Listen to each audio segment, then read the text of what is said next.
Mason is an interesting guy. He's adventurous spirit. I mean, to say the least, if you're in his line of work. So he's someone who is obviously a driven person and someone who always likes to come out on top.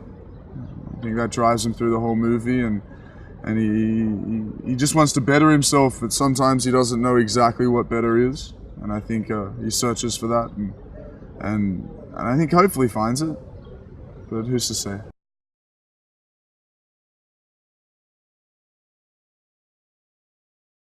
My kind of backstory for Mason, I like the idea that he was always striving for an older father figure in Devereaux, and I think also you see that in his interactions with Hanley and Weinstein at times, be it adoration or be it a want to kind of rebel or show his worth to them. I think from what I kind of worked out with Mason was that he was maybe an orphan at a young age, and that gave him the ability to be able to drop things and not be attached to anything, and you mustn't have any real grabs. I mean, he still struggles with it. He's still human in the end. He's not a Manchurian candidate at all, and I think what the film does delve into is the idea of taking orders, but also making decisions and adapting and choosing one's own path at a point.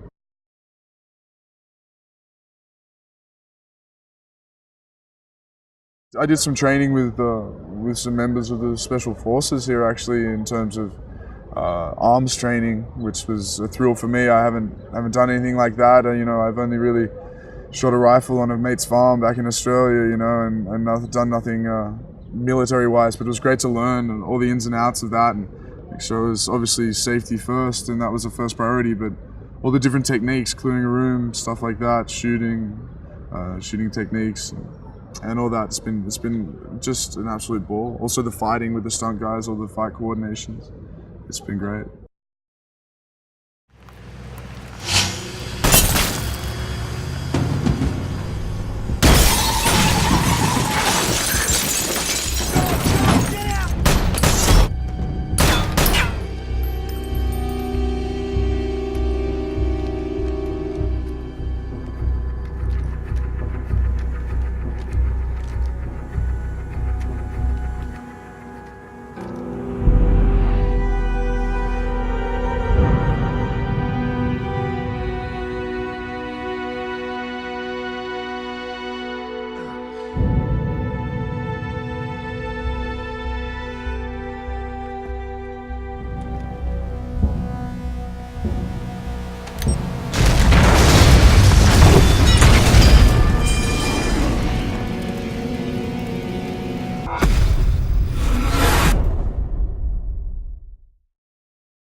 Devereaux, Pierce's character, is this kind of seasoned, the baddest of the bad kind of guy, and I'm this kind of young upstart that he takes on as in this mentoring kind of role for me, and preaches all the things that he thinks is essential to make it as an agent.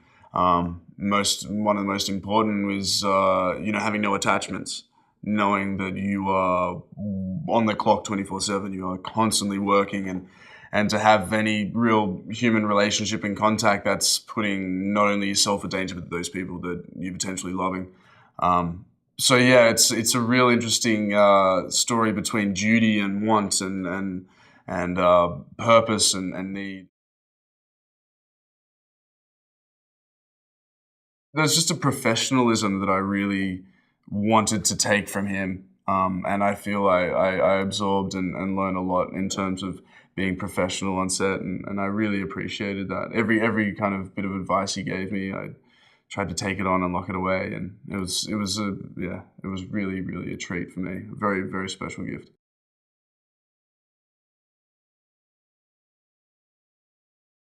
I couldn't put down the script when I first read it.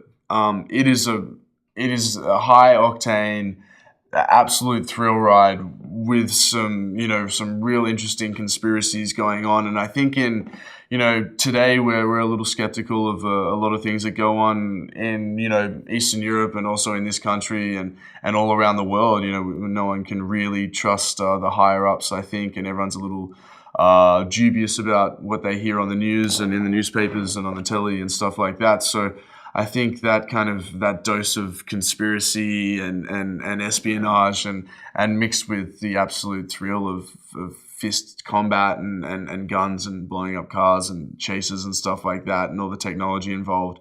I think it's a real fun, great movie, a great hark back to those awesome action movies of the 90s where you went and there were consequences and there's high stakes and it's kind of full throttle the whole way, and I think people are going to really enjoy it for that. I really enjoyed it for that. For me, the story was thoroughly engrossing. I loved it.